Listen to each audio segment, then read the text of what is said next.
All right, well, I don't really see that number going up anymore. Again, we want to thank you for being here and participating in our question and answer session. 2 weeks ago, we had the opportunity to get together and to kind of have a town hall webinar. And I believe we have some of those technical bugs worked out now, so you should be able to see me. And so I wanted to start out by just saying thank you for being here. Thank you for participating, and kind of give you an idea of how we are going to do this. Just a couple of announcements. The first thing that I want to remind everybody about is the best practices document that was released, and it was a part of the roadmap to all of us getting back into school and how everything's going to look. That can be found on the website. If you will go to ASAHPERD.org, and you can find that document there, and all the other documents that would be important for you. Lots of resources. Our website was redone, I believe, a little over a year ago, and it was streamlined, and it looks really nice. And I hope that all of you will consider going and being a part of that. As we do these questions and answers, we want everyone to continue to remember that we don't have all the answers. We are incredible, awesome PE teachers just like you. There's nothing that's special about us except that we are willing to put ourselves out there and to try to answer some questions and to organize some stuff. So it's very likely that when we come up with an idea or a suggestion, it's something you're already doing or already thought of or already considered. You guys are awesome and incredible and talented, and we want to let you know that we don't think we have all of the answers, but we just wanted this to serve as a sounding board and opportunity for all of us to get together and to answer some of the questions that you guys have submitted, and some questions that all of us, frankly, are asking. As with everything regarding this situation and the situation with the COVID-19 pandemic, everything is likely to change. I know that here recently the CDC released even newer guidelines and additional guidelines, and so everything is going to be up to your school system and your school district to a certain degree. And so some of the information we give you, you might say, well, I already know I can do that or I can't do that. And so keep that in mind as well. Also, all the questions and answers will be emailed out to all the participants. I believe you had to submit an email in order to join this particular session. And so whatever email you signed up with, that's where we will email these questions and answers. We're also going to record and upload the webinar and send it out through social media. I believe last time we did that through a link, a YouTube link. So something similar to that will be done. So if you have friends and colleagues and associates who aren't a part of ASAHPERD, first of all, try to get them to be a part of ASAHPERD. And then secondly, we can try to disseminate this information to them so that they can have it as well. And so before I take up all of our time with announcements and different things like that, we're going to kind of launch into our questions and answers. I am going to continue to moderate and to kind of keep the flow going. That doesn't mean I'm going to butt in or anything like that. That just means I'm going to try to keep us going from person to person. And so since I'm first, I'll go ahead and do the question, and then I'll turn it over to the next person. So the questions I selected, and I think most of the panelists have 3 questions, but I just suggested, or I just went with 2 questions because I thought that mine might run a little longer. They didn't have necessarily a cut and dry answer. And so I wanted to just do these 2 that would be a little bit longer as opposed to 3. So the first question is, what are some ideas for lessons with little or no equipment? So the first thing I'm going to mention on this is that this answer can have a really broad range of answers. Some of us are stumped without equipment, and others of us thrive without equipment. I know that many of us are probably racking our brains. What can we do? What can we not do? The first thing that I would do if you're not doing it, and we are mentioning this every time we get together, is get involved in the Twitter community. Because when everybody gets back to school, everybody is going to, through trial and error, figure out stuff that works and doesn't work. And somebody's going to post an awesome link to a unit that involves very little equipment. And I would say jump in and get involved and grab that equipment and grab that idea. And the Twitter community and really all of the online community regarding physical education is all about sharing. It's beg, borrow, and steal. Everything gets tossed around, and we offer credit where we can and when we can, but make sure that you're involved in those online ideas. But going back to what I was saying, this might be an area of strength for you, or it could be an area of weakness where you can look for opportunities to grow. But one unit that I really like that I'm gonna do with my students, and I will probably extend this unit, is what I call a self-tossing unit. It's a unit where I have the students toss a variety of objects and equipment, and we expand on that idea as the unit goes on. I know that with a lot of our fourth and fifth grade students, probably third, fourth, and fifth grade students, some of our concern is keeping those students engaged, and that will be difficult. You know, I've always jokingly said that my kindergarten, first and second graders, I hand them a beanbag and say, toss and catch, and they could amuse themselves for 30 minutes. And really, that's not too far from the truth sometimes when it comes to, you know, K1 and 2.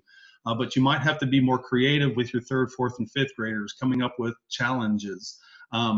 You can add increasingly different and difficult challenges based on the age and ability range of your students. And there's also, what I love about a self-tossing unit is there's lots of opportunities to assess. And I try to start this with my little ones all the way up to my fifth graders. There's lots of opportunities to assess. You know, you can ask questions like, what shape or pattern should my ball make when it's traveling in the air? You know, a lot of students, when they go to toss a ball, the ball doesn't, or the object, whatever it is, beanbag, catch ball, whatever, doesn't travel in a pattern that allows them to catch it. So if it's not traveling in a pattern that allows them to catch it, then they won't be able to have success. So you can ask yourself, you know, was that a toss that allowed me to be successful? What can I do differently that will make me more successful? And there are also all kinds of social and emotional links to this. So, you know, we start out talking about a ball. What made me successful? What made me unsuccessful? Well, how can I apply that to other parts of my life? How can I apply that to making friends? How can I apply that to my parents? How can I apply that to, and the list goes on and on and on. But what can I do that can make me more successful?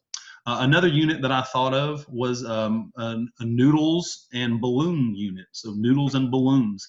As the summer winds down, you'll find noodles will go on sale real cheap, and you'll be able to get those. And you can do a lot with a noodle cut in half. It can serve as a striking implement. It can serve as a balance tool.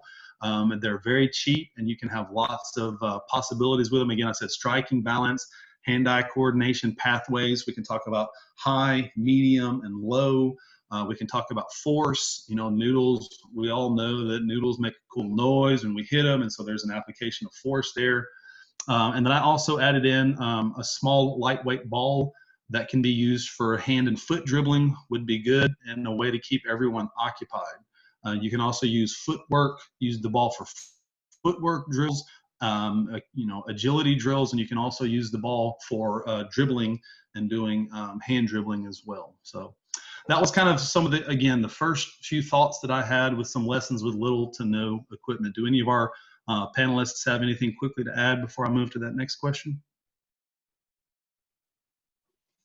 I'll be talking about some of this with my questions later about class inside a classroom. So I will add some of that when it comes to my turn. One other one that I did think of, but I didn't mention because I didn't know about the logistics of how to sanitize them, was going to be scarves. But I didn't know, unfortunately, sometimes the scarves in my classroom get used as Kleenex occasionally, no matter what. And so I don't know that that may be the best piece of equipment for us to be using with a pandemic going around. But I'll jump in here on my second question. The second question that I chose was, what do I have to do? What do I do if I have a student that is coughing and displaying possible symptoms? What do I do if I have a student that is coughing and displaying possible symptoms? And I'm just going to read my answer for this because this is kind of one of those where it's going to be up to your school district a lot. But I think there are some things we can also not do as well. This will almost definitely be a district by district or even a school by school decision. It's hard to say exactly what we should do, but maybe there are some things that we can be certain not to do. First of all, don't overreact.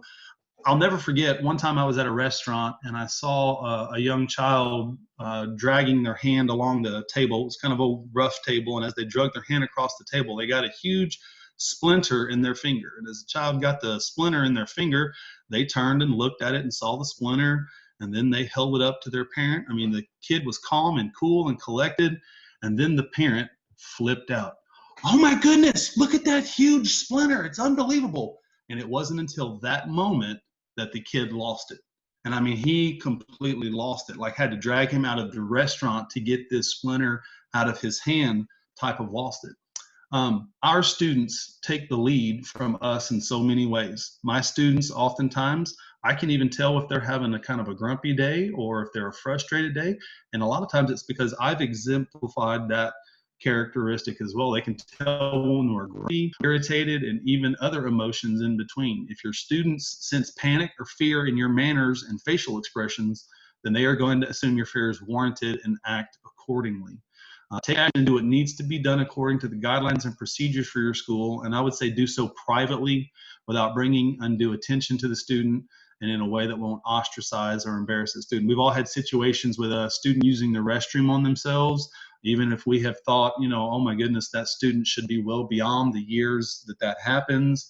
But, you know, hopefully we don't embarrass that child, single that child out, and we take care of that in a positive and uplifting as possible. So again, that'll be a district by district on the specifics of that, but that's how I would handle that. Panelists, anything to add?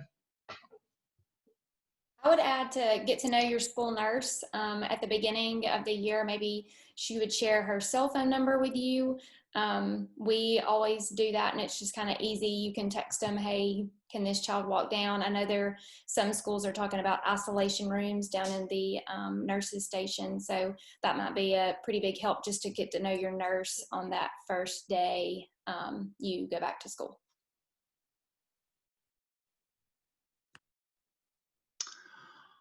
All right, well, I am going to turn things over to Miss Cindy O'Brien. She's going to answer a few questions.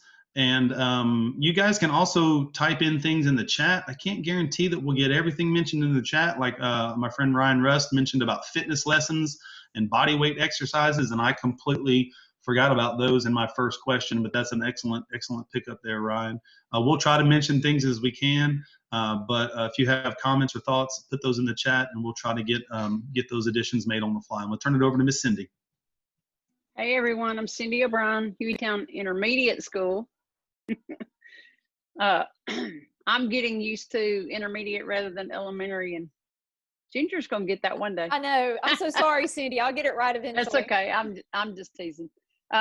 Before I even answer my questions, I do want to make one little plug, and I know that some of you will be using Schoology this year, and I know our upper level board people trained last year. Our admin, they're training right now, and then we will train starting the 13th. But I kind of found a group on Facebook that was Schoology for educators or something like that. So I kind of split off and made a PE group. So if you would like to join, it's Schoology for physical educators, and there's already 257 people from all over the country. Most of them are saying the same thing that we are. Don't know anything about it, but I think it'll be a cool place for us like to share ideas and maybe learn from each other, our own little space. So just giving you a little plug for that. I started the page. I certainly don't know anything at this point about Schoology, but I just thought that it might help us as a group to be able to have our own space. So, all right, should students sanitize their hands before and after PE? And I absolutely think that we should have some kind of system for sanitizing before, and that's something that we need to think about, how we're going to do that and what supplies our systems give us. I don't know. I just think we need to think ahead and try to figure out if the classroom teacher is going to help with that, or if we're going to be responsible for that. I'm kind of like Michael. I'll be by myself and have probably 40 to 50 kids at one time. So I've seen a little gadget on, I've seen it on Twitter. I think I've seen it on Facebook a couple of times, but it's made out of PVC pipe. I guess you've seen it where you hit it with your foot and it makes the sanitizer pump out, but that would be a really nice thing to have. At the end of class, I do think that we need to sanitize our hands. I don't know if the classroom teacher could be used to help do that. Or you stand at the door and tell them goodbye and give them a squirt as they leave. But we need to have, it would be nice if every child had their own personal hand sanitizer that they wore on their body, which is what I intend to do. I've bought Bath and Body Works. And so I have my own little thing that I'm going to hook on my khaki shorts. So that's my plan. I don't know. You guys have anything to add on what your system's going to be?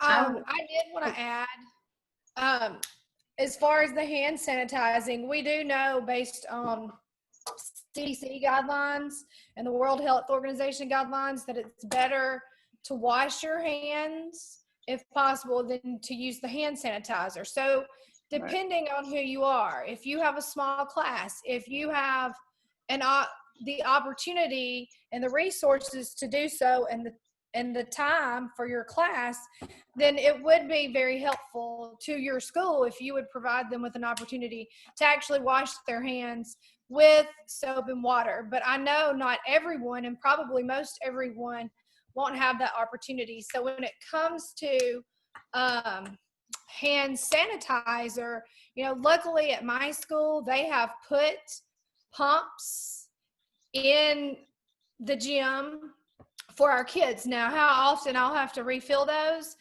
I don't know, but as long as they will keep having the substance to refill it, then I'll refill it. And I think it would be good for us if we can make it happen to be the ones to press it instead of everyone going up and pressing the hand sanitizer on their own, because ours is not, it has to be physically pressed. I think it would be a good idea if you can work it in where you have one person that's pressing it each time, because that just eliminates another source of passing germs around. And it also may help you keep your floor drier and cleaner so that it's not, people aren't squirting it in the floor, because they're kids, they do those things, right?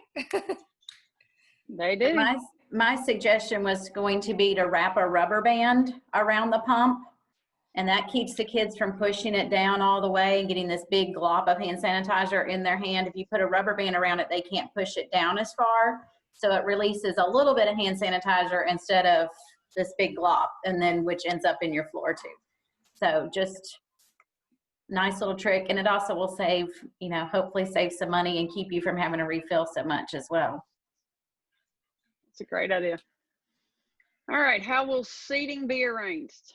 I have little 12-inch by 12-inch squares that are different colors.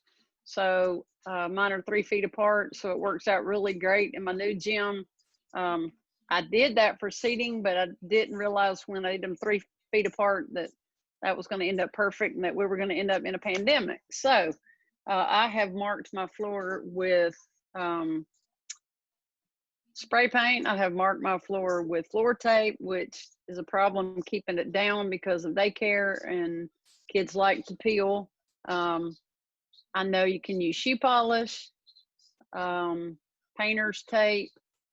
I know there's a system that you can buy that's called, what is it called? Mark X or X Mark or something. Ben Perillo, he sells it, but I really think you could, somebody mentioned fingernail polish on here the other night on the first town hall.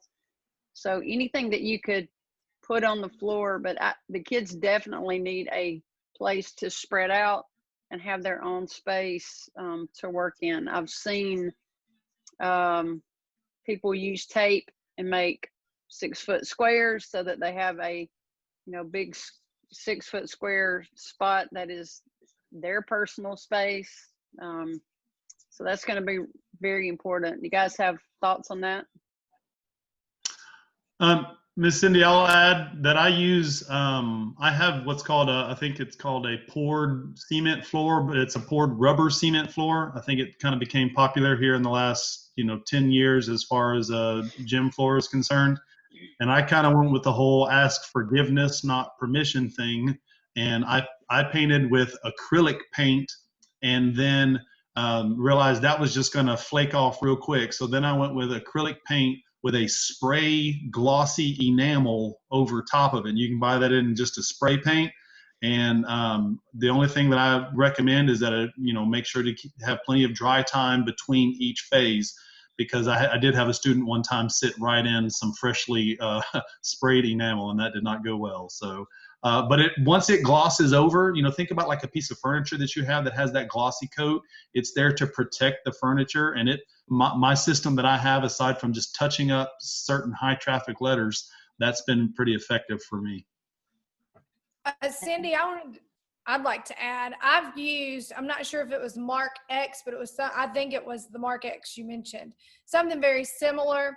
And unless you have plans to erase it every day, once it sits there over like 24 hours, it's really, really difficult to get up. And we had some spots we were not able to get up. We left it there for a whole unit. So it was there for like a week and a half.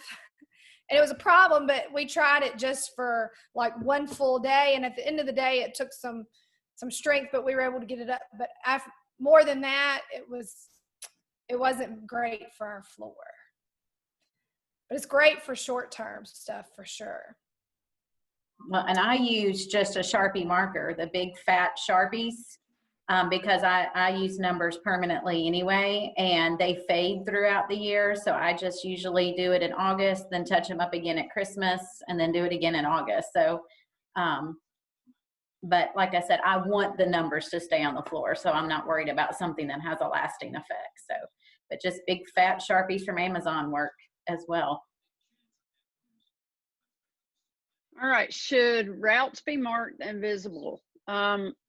When I thought about this question, I think about the grocery stores and how they have clear markings on the floor. Again, some with tape, that you only go one direction or whatever. My plan with routes, if I have two classes, I'm going to have one class come in the back door of my gym and one come in the front, so that they won't have to pass each other, so they can enter and exit in one door. The other class can enter and exit in the other door. I think we should probably post visible signs. I know the Georgia ASAHPERD, they've made signs for their people to reproduce, their PE teachers, but and it has Gayford on the bottom, and so it has their little trademark on the bottom, and they're kind of cool, and they're just directional signs that they can post. So, but they do need to be I think the routes should be marked and very visible for the kids so that they can read them, and maybe bright fluorescent colors or whatever, so that they're easily seen.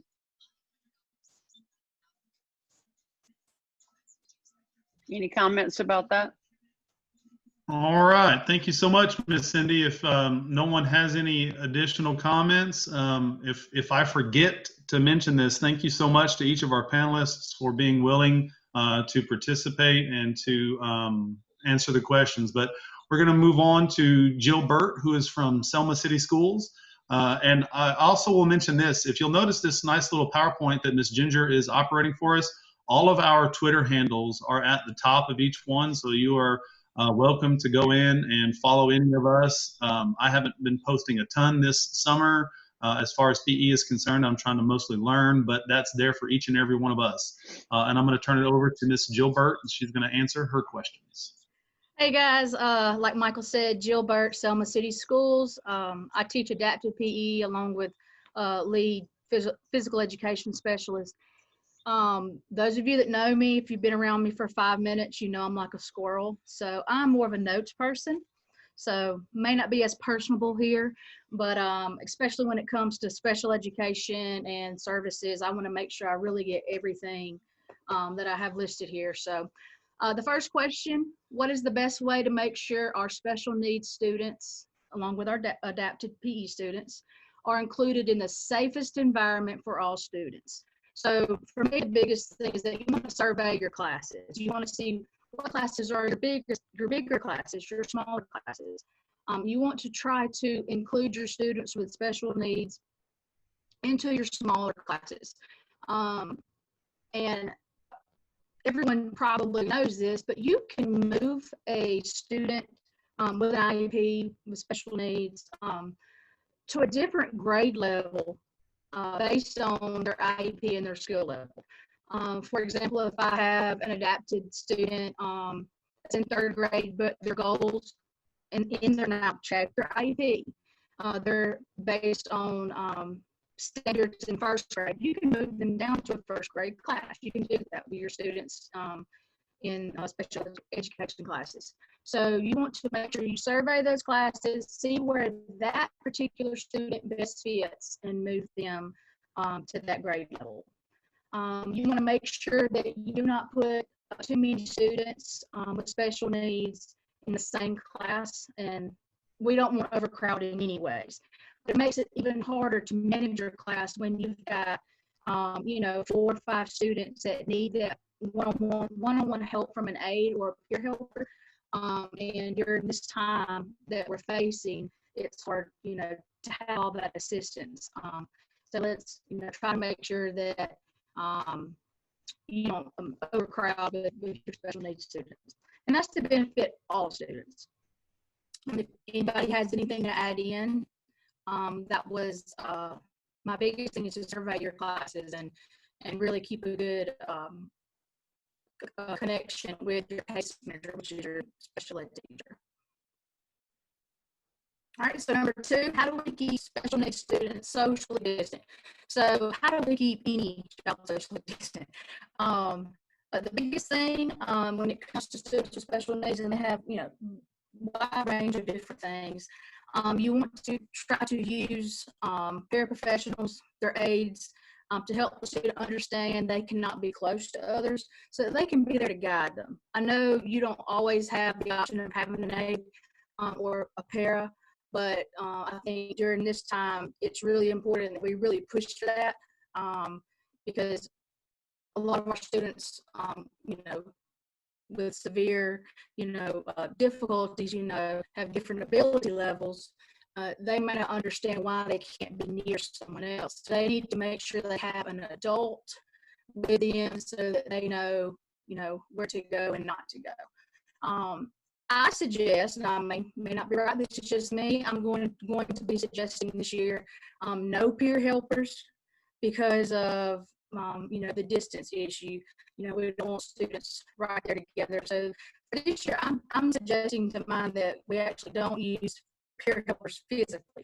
They may verbally help a student across the room, something like that, but we may not want to use peer helpers because that may confuse the child with special needs, and they may not understand, the whole distance thing. Another thing, you want to utilize specific markers on the floor, but I would use things such as like the really big hula hoops that gives you the distance, the biggest distance I could think of anyway was a really big hula hoop. Or you could even use like a yoga mat or those kind of medium to small size gym mats for those students who don't quite understand the whole distance thing right now. So those are just 2 different items I thought of that you could use, kind of sets the boundaries for them. And what I would do, and I just out of, just doing this in the past, just before all this, I would practice with my special needs students without a class in there. I would go at a time of day that, maybe there wasn't any class going on. I would have that hoop in the floor. I would just work with them walking in and going to their hoop or their mat. And that way, they're not distracted by the other 75 kids or whatever the number may be, and they get used to going in, because change is such a hard time for any child, but our special needs population, it's extremely hard for them. Let's see. Oh, one thing, sometimes, with any child, but with our students, with special needs, it's hard for them sometimes to stay focused. So one thing that I have found is that I have certain students now, it takes getting to know them and learn what they like and don't like. Some students will benefit from having an item with them. Oh, is my connection awful? Jill, you are coming in a little bit choppy. Do you want to disable your video and just Yeah, I'll try it. audio that may fix it? Okay, just let me know. Okay, so does this sound any better? Yes. Okay, I'm sorry. All right, so like I said, utilize big hula hoops, something that keeps the distance. Students with special needs a lot of times will be more comfortable if they have an item with them, like a sensory item, something that they like to hear, feel, see. I have students that have, they bring little plastic spoons and they make a little music with them. So it kind of keeps them, focused, and they're not wandering around the room. So just something like that. You really got to get to know your students to make them comfortable, to help them be comfortable. All right, so let's move along to number 3. What should the physical educator do if a student with special needs is having a hard time adjusting to the new guidelines of being safe while in PE? The biggest thing you can do, and this is just even without this pandemic, keep a close relationship with the case manager, which is your special ed teacher. You want to keep a close relationship with them so that you can come up with the best possible solution to benefit that specific student. If you have a student that's having a really hard time, it's not benefiting them in class, and it's not benefiting the other students, you really have to stay connected with that case manager. They're going to be your biggest resource. Of course, do not leave the student out of PE. Students with special needs they're to be included in the least restrictive environment. But if their education is not being met satisfactory with the help of aids and services, it may be that there needs to be other methods of instruction given in a different atmosphere, and that is okay. Inclusion is always going to be our number one go-to. But if, we have the aids and we have the resources, and there's kind of a hard time, get with that case manager and figure out, what are some things I can do to help this specific child with what they have going on, and really utilize those resources. Let's see. Inclusion was first. Okay, so sometimes it may be appropriate to pull the special needs students throughout the week outside of the normal PE time to work in small groups. That's going to be iffy. Y'all already have so many students. I understand that. But sometimes when we do have to pull students out of the general ed PE class, we have to find a way to accommodate and get to them. Hopefully you have an adaptive PE teacher in your system. If you don't, maybe just a time to start pushing for that.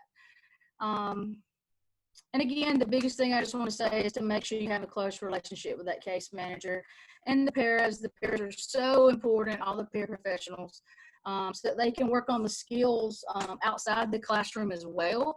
Because if they're having a hard time adjusting and they can't be in PE as much as they need to be, and sometimes you may have to pull them and work in small group settings. But if you have a close relationship with the paras and the case managers, and they can work on those things outside of PE as well.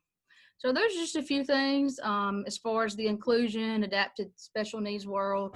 If anybody's got any more questions or any input, feel free or move ahead. I was going to add that if you, again, can agree with, meeting with the case manager, a lot of times their case manager or the speech teacher can put together a social story for the student. I'm sure that they're using this for all the changes that we're having this year anyway in school, and they could do one specifically for PE, talking about some of the changes in a positive light to help the student understand some of these changes. Yeah, a lot of, hopefully I'm not choppy, I'll just turn this off. Working with physical education and special education, we're such a team. I'm a team with all the physical education teachers in the system. I'm super close with our physical therapist, our speech pathologist, our occupational, just everybody. We're such a team. So utilize all your resources to benefit, not just the special needs student, but also all the other students that are in the same atmosphere as well. Thank you so much, Ms. Jill. Did any of our panelists have additional things that they wanted to add? All right, again, excellent job, Miss Jill. And we'll turn it over then to Miss Jamie Giangrosso. Miss Jamie is moving into administration, and so she'll always have her roots in physical education. We won't ever let her get gone completely, but she's an excellent teacher. I've had an opportunity to be in her classroom. We'll turn it over to Miss Jamie. All right, I'm gonna look at my notes if I look away. So my first question was, what if we have to teach in the classroom and the students aren't allowed to travel to the gym? I mean, don't think of it as end of the world, because this is, you know, a high possibility that this could happen. Of course, it's gonna be based on your system. It's actually probably gonna be based on your school. So this is something that you should be going ahead and talking to your administrators about so you can prepare. I'm such a preparer. Like the last day of school, I've already got my yearly curriculum for the next year of school. So I completely get some of you in the panic that's going on. We're in, you know, all of us are in this same boat. So it's just best to go ahead and have you some resources ready for if this happens. And it kind of tags along with what Michael talked earlier about with little or no equipment. In my first 3 years of teaching, I taught in an amphitheater. I taught kindergarten in a 7-layer amphitheater. So I didn't use a whole lot of equipment just because all the equipment ended up at the bottom of the stairs of the amphitheater. So I learned quickly how to just teach without equipment. And it's not a bad thing. It's something that you can do to start working on like individualized fitness and health programs for the kids. A lot of balance training. I know Ryan put some things up in the chat as well. Balance, individual exercise, body weight exercises, things that they can do right there in their spot.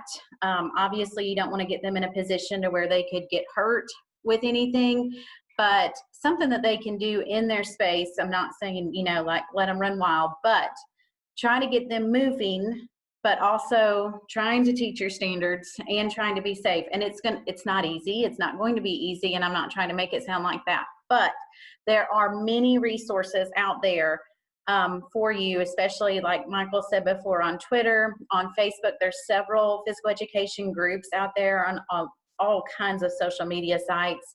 And then also ASAHPERD puts links to things out there. Open Phys Ed has a ton of stuff for little to no equipment, at home PE, things for teachers. And this also wouldn't hurt for you to maybe have a list together to give to teachers. Just in case teachers are having to help in this situation, classroom teachers having to help in this situation. So look out there, there's plenty of resources, and we're also here to help. But like I said, it's a great time to focus on individual exercise. Let's see what else I had written down. And also to talk about health lessons here, to pull in some things from the health courses study, to work with some nutrition, fitness goals, health goals, and things like that. And also, it also helps you can encourage the kids to take what they are learning home and give them suggestions to do at home. So it's like you're taking physical education class outside of the school and giving them ideas of things to do at home and get their families involved. How should virtual PE look? And some of us may be doing that. I know some schools have already gone to that, and many of you will probably be asked to use schools PLP if you do go virtual. I have not had the opportunity to look at schools PLP yet. We haven't been trained yet. Hopefully that's coming soon. So I don't know what physical education schools PLP looks like. I do know there's physical education lesson plans, 180 of them. But honestly, I do not know what they look like. So that would be something that you would probably be asked to use by your administrators. If not, then you might be asked to come up with some lessons that you could do at home, or you might have some leeway to where you can do some schools PLP and supplement with some of your own ideas. All of this, of course, run through your administration, so that way they know what's going on. And same thing, look up at resources for PE at home. Many of us, well, all of us were put in that situation in March, unless you're a new teacher. And so a lot of us shared ideas on Twitter on how we did digital or virtual PE. So I suggest looking that up, going through different websites, but don't lose the connection with your students. When you go virtual, it's very easy to just push something out there and then be like, I'm done, I'm good. You need to keep that connection. You need to check on your students however you are allowed to do so. If you're allowed to Zoom or Google Meets, Hangout, Microsoft Teams, all of the different things that we use. Schoology, but don't lose the relationship with the kids. You might be the one face that they're looking forward to seeing, or emailing, communicate through email, FaceTime, phone calls. Just keep that relationship. Hey, Jamie. Yes. I was just going to throw this in right here, but Sandy Hagenbach, I don't know who she is, but she tweeted out this week, and it said, please, if you're virtual, make yourself present, be seen, be active. Parents are watching, make your own videos. Don't just supply links. We as a profession are better than that. And that hit me kind of hard, because back in March, you know, I did push out videos, but, you know, especially with like kindergarten, you know, you don't know any of those babies. So I agree. We've already met our system, and we've decided that we're going to work by feeder pattern, and all the PE people are going to get together and help each other video, and maybe like Hueytown Primary, Hueytown Intermediate, we will work together and have both our faces seen, since the primary kids will eventually come to me. So, you know, we need to use each other, but I just thought, I wrote that tweet down to share tonight because I thought it was pretty, it's hard to build relationships through a screen, but we really have to work toward that. Absolutely. I videoed myself every lesson that I taught in the spring, because I just could not teach my students. I just couldn't do it. I videoed every lesson, explained everything, and then I had it all out in my classroom. But it just killed me not seeing them. And I thought, well, if they see me, that's at least half of it. And I got several emails from students, and, you know, just, I saw you today, or things like that. They just need to have that relationship. We don't need to let that go. We are better than that. The last question I had was, how do we ensure parents that their child's safe in PE? Do we send home precautions and procedures in writing? So again, this is definitely going to be a system. It's going to be a school. I wouldn't send anything home in writing until you have cleared it with administrators, and administrators are going to probably get clearance from above them, because we have to be so careful of what we say we're going to do. And if we say we're going to do something in writing, we have to do it. There's no, oops, I forgot. There's no, I meant to do that. So you need to have these precautions and procedures in place, and you need to be doing these things. But don't send anything home without permission, and let your administrators look through it and things like that, because things are changing hourly. And what we say we're doing now could very well change with the new health order on August 1st. So you need to have all these things in place. Your administrators need to approve your plans, and then let them decide how they're going to push things out to students or to parents. Many school systems have already put videos, Q&A sheets out, and things like that of what precautions are taking place. So, you know, I just want you to be safe and to protect yourself. Don't get yourself in a situation, an uncomfortable situation, I should say. So yes, you absolutely need precautions and procedures. And if you want to put them in writing for you, absolutely. That way you can remember to do it and all these kind of things. But I would make sure that you had everything cleared with everybody above you before you started sending things home to families. Anybody got anything to add to that? Thank you, Jamie. Appreciate your hard work and preparation on those questions. If there are no additional thoughts on Jamie's questions, we'll move on to Miss Laura. Laura is from Liberty Middle School, and she is going to be, is it Laura, or do I have my, am I out of order? It's Laura. I clicked through by accident. Okay, all right, good deal. I just got worried there. But we'll turn it over to Laura. I will mention that our friend Ryan is putting some additional resources in that he used, and we're in the process of trying to figure out the best way to get that info in case you're not able to click on those links. All right, we'll turn it over to Miss Laura. Take it away. Awesome. Hey guys, I'm Laura Vines from Liberty Middle School. If you want to follow me on Twitter, my Twitter handle is up there, and I apologize it's so long, but I'm new to the whole Twitter world. But should middle and high school students dress out? It is recommended that they do not dress out. This is mainly because the locker rooms are so small. We have large classes. They'd have to all go in. If you had to go 10 at a time, it would take the whole time for PE. Germs, all the things. It is just not recommended for middle and high school to dress out in PE. I would have one suggestion. If your school, my current school has their locker rooms, and then if you go down the hallway, there's restrooms next to our concession stand. So I would suggest middle and high, you closing your locker rooms so that no one can go in there. It just eliminates, again, for you have to clean another surface. I just feel like that's a good suggestion if you have another restroom that the students can use. That way no one is going into the locker room at any time. So that's my answer to that. If anybody has anything to add for that. If not, we will move on to the next one. What does a classroom look like for middle school PE? For in-person instruction, I would say hand sanitizer given at the door. If you don't have a hand sanitizer station, I actually have someone that is building them out of their home, and you step on it and it squirts it for you.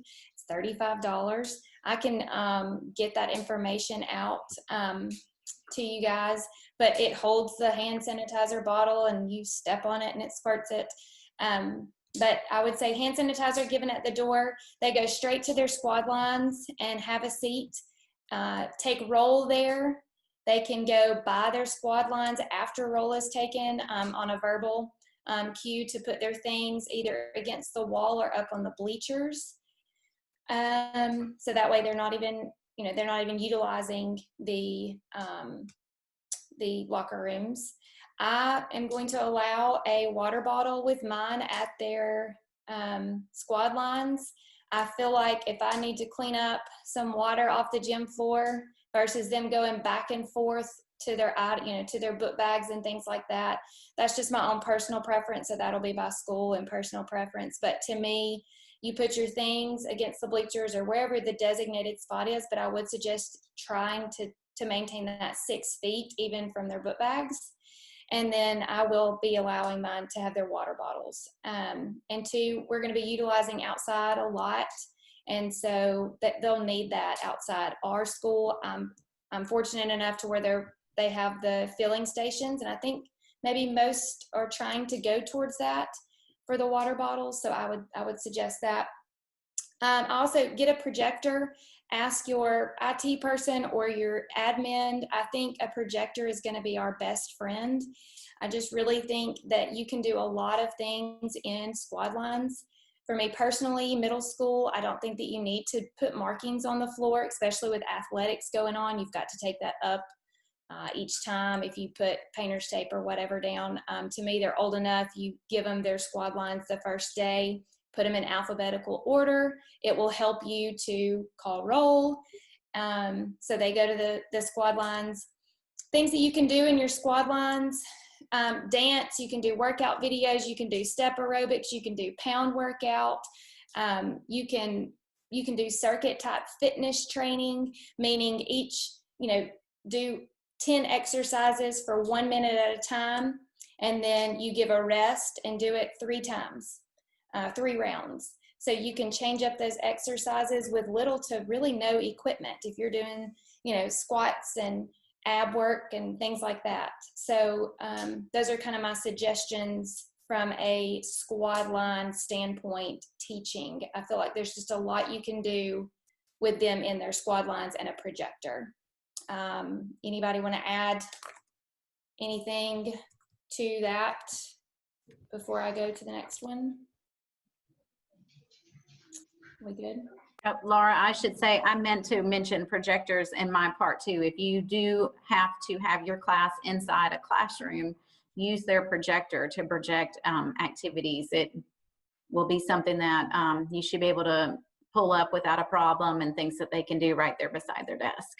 Yes, if anyone, Tabata workouts are wonderful, and they've got some really cute ones, especially for elementary.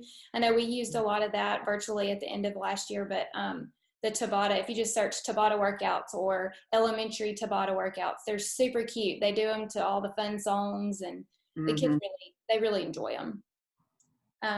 Okay, so let's see. The next one, what does a classroom look like for middle school virtually? So we kind of touched on that a little bit, but I said create a video welcoming your students back and put all your expectations on there.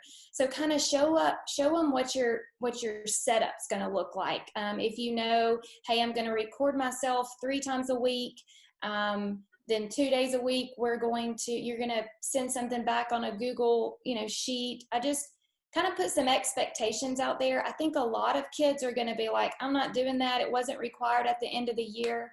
And that's kind of the struggle or the hardest thing that I feel like I'm dealing with is I had over half of my students not even do anything for PE this last time. So I'm really kind of struggling with that since my school's going virtually. I hope that once they see me videoing myself, doing the Google Meets, that maybe they'll be a little more excited about it.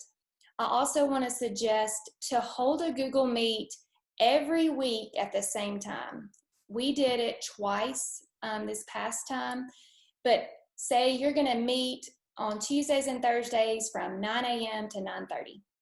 And it could be that a student has a question, so they're going to log in. It could be that they just want to see you and say hello. But I just think creating that rapport is going to be huge, and they will, I guess, create that respect, and they'll want to do things for you more if they can see you more. So create a video. I would suggest keeping it simple. Just make sure that they're being active for 30 minutes. Try doing things that they will want to do with their parents, with their family. I think Jamie kind of touched on that. If you can bring in a workout that they can do together as a family, I think that will get them in there and doing it a little better. I think that's about it. The Uno cards, I don't know if some of y'all have heard about that. The dice game, you can Google that. That's really big. They do a different exercise with the dice. So you could even do that in their squad lines, give each person a dice. That's relatively inexpensive. The Uno cards or the card game, each card, you do the number. So you give hearts, or this exercise, and that's how many that's how many of that exercise that you do. You can Google those too. Those are fun and easy games that they can do. Anybody have any questions or want to add anything middle school virtually? Nothing. Okay, and the last thing that I have is fundraisers. So I know for my school and for I think most middle and high, we get a lot of funding from selling middle school and high school uniforms. So for this year, since we're not getting that, I was going to suggest you need to go to your admin probably right now and ask if you can do a mask or gator fundraiser. We at our high school that my feeder school goes into, they are making a killing off of the gators. They've given them 3 color choices with a logo of your school's logo. You could put your last name on it, and then the cloth masks. So just throwing that out there, that would kind of help offset some costs that you're not receiving from your uniform sales. And then also, I want to tell you about our ASAHPERD fundraisers. We're going to be partnering, there's going to be 2 fundraisers that we're partnering with this year. They're going to be up on our website next week. So you'll need to go to asapherd.org next week. These are pretty huge. You get 40 to 75% off, or excuse me, 40 to 75% of the funds raised, depending on the options you choose from these fundraisers, but that goes back to your school if you sign up under ASAHPERD. So be on the watch for those. There's 2 coming out next week, and you'll want to go to our website, www.asapherd.org. There's a lot of chats. Are any of those for me? or questions. All right. Those, like, that number's building and I'm getting a little nervous. No, you're fine. You're fine. Thank you so much, Laura. We're kind of running up against our time here, but we're not going to cut off our last two presenters. We wanted to try to keep this around an hour, but we are excited. Next up is Miss Becky Peterson. Miss Becky teaches at the Rocky Ridge Elementary School, and I'm excited to hear what she has to share with us. Thank you, Miss Becky. Thank you, Michael. All right, so my first question, going to try to go quickly, but this is a super big topic for right now. Will students be required to wear masks in the gyms, especially in gyms where air conditioning is unavailable? So that is going to be left up to your local school system. So I know for my school where I teach, we do have air conditioning, but students are going to be required to wear masks in PE. They're not going to be allowed to take them off, and my administrator feels very strongly about that. So we will have to make sure that we are reminding kids that as they're wearing their mask, we're going to have to build their cardiovascular wearing a mask. So we're going to have to remind them to slow down a little bit and also try to watch them for signs of distress like we normally would, but it's going to be a little bit trickier with kids having a mask on, but really try to make sure that you slow down some of your cardio work when you're in there. My personal kids, their school is not requiring them to wear masks in PE. They had a strong movement from parents and a lot of physicians recommending that they not wear them in PE. So that leads into the next question about any suggestions for what the students should do with their mask while participating in PE. If they're not going to be wearing them, I've seen a lot of suggestions of lanyards worn around the neck. Make sure they're the breakaway kind. You can recommend that to parents. I don't know if your administrator would be willing to fund that or not, because that would help all teachers, I think, so the kids aren't putting them on the ground and losing them, but they can attach that to it. The suggestion of gaiters is also a really good one, because then when they pull it back down, it's just worn around the neck. And so that one is easy. I've also just seen some people saying for the kids to keep their mask on and just pull it down under their chin. So those are all some suggestions.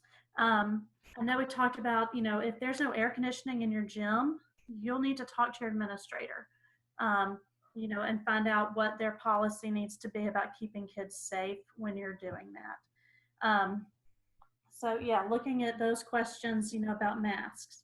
The next question is, should water fountains be used? If not, should students be allowed to bring their own? So that again is left up to the school systems. I believe the CDC has recommended turning off water fountains in schools or in public places. So I think a lot of schools are going to be allowing the water bottles. And just like Laura said, I think if you can have them near their assigned spot, like in their squad line or PE address, it's nearby, we can get spills if we need to, or to have it where it's a set time. I've seen suggestions of, like, if you're outside, having marked spots, either with some sidewalk chalk, which will go away when it rains, or people are suggesting duct tape because it sticks to concrete pretty well. And so you could have some marked locations of where to put their water bottles or masks to keep them separated. So trying to make sure we're staying hydrated. It's going to be a crazy year with masks and PE and trying to keep socially distant while we're doing all of these things. But again, the biggest thing with these is talking to your administrator and having that conversation, like we've said several times for most of these topics, because it is going to be up to the local systems on a lot of these. So make sure that you, if you haven't already, try to get some FaceTime with your administrator. Does anyone else have anything to add about masks or water fountains? Thank you so much, Ms. Becky. Appreciate it. Very well presented. Any thoughts before we move on to Ms. Autumn, I believe, is going to wrap us up. All right. Let's see. I cannot remember off the top of my head where Miss Autumn teaches, but I do know it is in middle school. We'll get her her PowerPoint slide up here in just a second, but I'll turn it over to Autumn. Hey guys, let me jump in. I apologize. I don't have your slide up and available, but I will add it before I send it out. Oh, so it's A-okay. but thank you. So I'm at Leeds Middle School, and I have two really quick and easy questions to answer. Thank you for hanging in all the way to the end for those of you that are still on here. So my first question, I don't have it written down verbatim, but the first question was about what type of cleaner should you use? Well, again, this is another situation where you need to talk to your admin. Most leaders and administrators have cleaner and will be purchasing cleaners for you to use. And so a conversation with them would be, what do they want you to use? When do you need to let them know that you're running low so that they can restock that? But if all else fails, according to CDC guidelines and World Health Organization guidelines, because that's where I found my information, you can use a water/bleach chlorine mixture. Now, let me tell you ahead of time that when you do that, it is, part of the responsibility of using that type of cleaner is to make sure you put it in a place where your kids can't get their hands on it and ingest it or cause any kind of situations in that way. I know with the concession stand, we have to leave our bleach locked up. So just make sure you have a place to put it. Now, the bleach needs to be a 5% strength, and it's 1 part of bleach to 49 parts of water, and you can put it in a spray bottle. The other tip that they gave for, basically this information was for people in non-medical settings, okay? The other thing was you need to clean the least soiled item before the most soiled. So you leave the dirtiest items for last. It helps prevent spreading anything, not necessarily just COVID, but just anything. The second question had to do with teaching social emotional learning type things in PE, like are there programs, are there places, resources you can specifically go to? Hill United has been a friend of ASAHPERD for years. A lot of us are already involved with that program, and they do offer in that program nutritional guidance / lessons, as well as social emotional learning and other things. So I encourage you to reach out to Hill to see if you can get on board with that, if you can be trained and you can become a Hill school. I know that they have an elementary curriculum, a middle school curriculum, and last year they were in the pilot program for our FACS classes. So where they are with high school classes, I'm not 100% sure yet. Also, I wanted to bring to your attention Open. The Open website has so many free resources for everyone to use. And one thing that they introduced last year, or a program they introduced to me last year, was the Believe in You program, sponsored by Varsity Brands. Again, it's a free resource. There are components where you have to buy this or that if you want to go into that direction. I have not personally used it, but what I'm telling you is that it is something that you may want to look at if social emotional learning is something that you're interested in doing more with in your classroom. They have videos. You can stream those out to your kids. And so you might want to check that out. And also, of course, we all know Shape America. A lot of the Shape America or some of the Shape America items or resources, you do have to be a member, but they are a really good resource to offer a lot of free information for teachers to use. So those are places you can go for more help. And that's all I have, unless someone has a question. If not, Michael, you can take it away. All right, good deal, everybody. Did anyone have any closing comments? I'm going to just go back over just a couple of things we wanted to mention at the end. We just wanted to remind everybody, thank you so much for participating. Thank you so much for listening. I know it's difficult to sit down for an hour-long question and answer session. Like we mentioned at the beginning, we don't have all of the answers. We do want to be a part of the solution, though, and we think that you guys are a part of that as well. All the questions and answers will be emailed out to whatever email address that you signed up for the webinar or for the Zoom in. And, make sure to go check out our website, check out Twitter, follow us on Twitter, and do everything that you can to stay plugged in, because, listen, the only way any of us are going to get through this year is by sharing information, bouncing ideas off of each other, figuring out what works, and lifting each other up, as opposed to, tearing each other down. So that's all that I have. Thank you so much to all of our panelists. I'm not going to call their names again, but they all did excellent. Thank you to Miss Ginger. She probably would have rather have been a panelist. It would have been easier on her because she wouldn't have had to work all the technical guru stuff, but she did an excellent job on that and contributes in so many ways herself. So does anyone have anything else? If not, then I will throw up my hand and wave and say goodbye.